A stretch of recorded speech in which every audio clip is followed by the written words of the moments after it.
Sunday, ani ako sa Lapu-Lapu kay mag-attend ni og treasure sa Friends of the Divine Mercy. Padung mi ngadto sa Basak Barangay Hall kay ato i-held karong buwana. So last month dito gi-held sa Mandawi. O karon sa November treasures ato i-held sa Barangay Hall. So nisakay na mi og jeep gikan mi sa Compostela moadto ni sa Basak Lapu-Lapu. So naabot na kita sa Tamiya. Naabot nami sa Tamiya og ari mi mosakay og tricycle padung dito sa Basak. Excited nami nga magdaig sa Ginoo. So naabot nami diri sa Basak Barangay Hall. So mo ni siya padung sa ilang gym. Friends, nindot kay ning treasures sa sunod apil ta ha.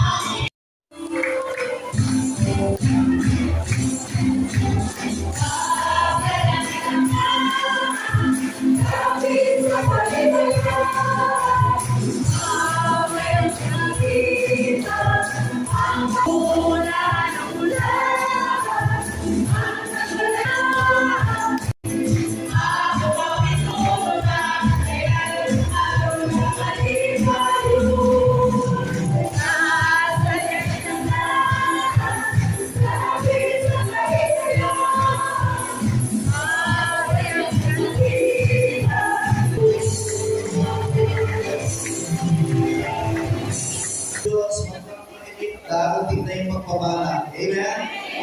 Amen?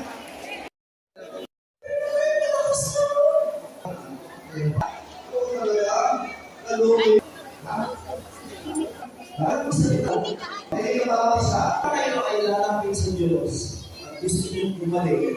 Isipin nyo inyong sakit talaga. Ilakarin mo, hawakan mo siya. Si tatay, ano niya sa tatay? Nangyari. Agi ko. Sister Bebe. Nilagnat ka.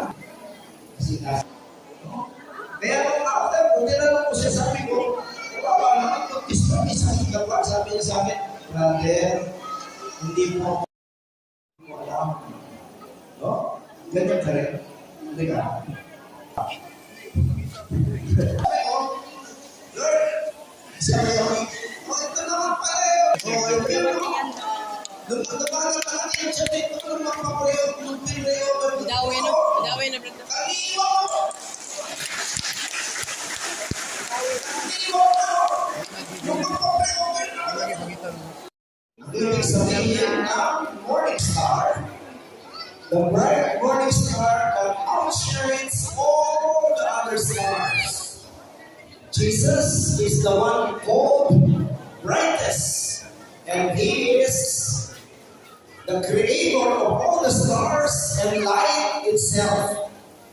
Siya yung morning star, at siya yung brightest, at siya rin ang naglikha ng mga stars up there in heaven.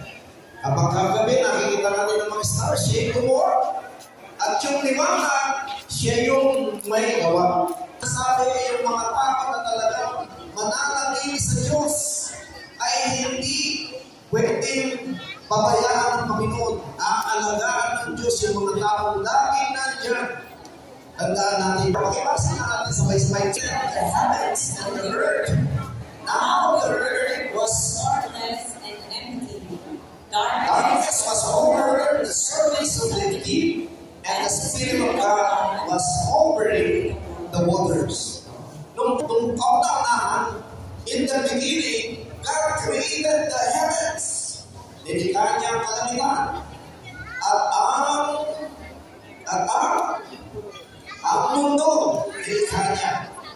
Na walang kabuhay-buhay. Nasabi niya, and God said, let there be light.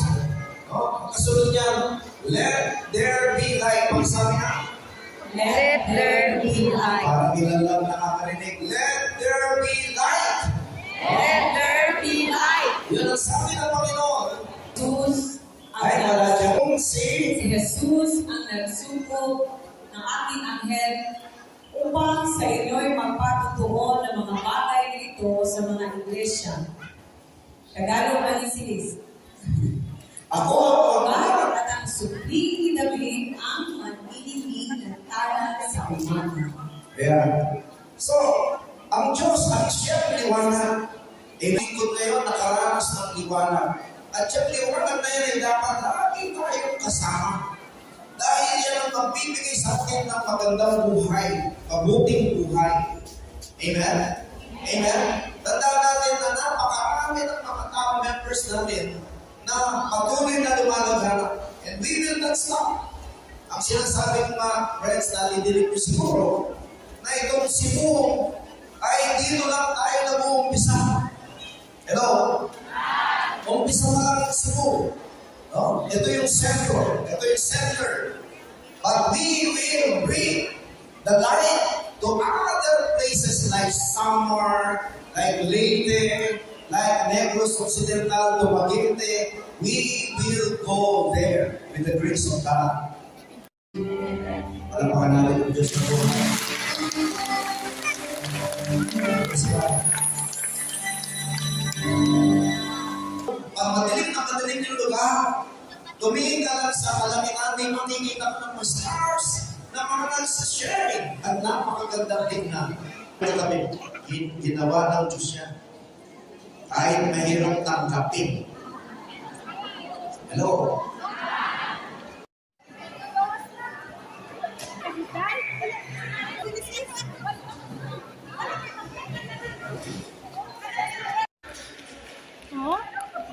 Smile!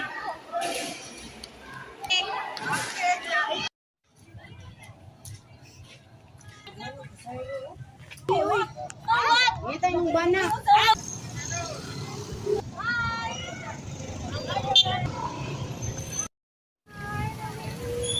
We are done. Mana ang treasure sa October treasure. So,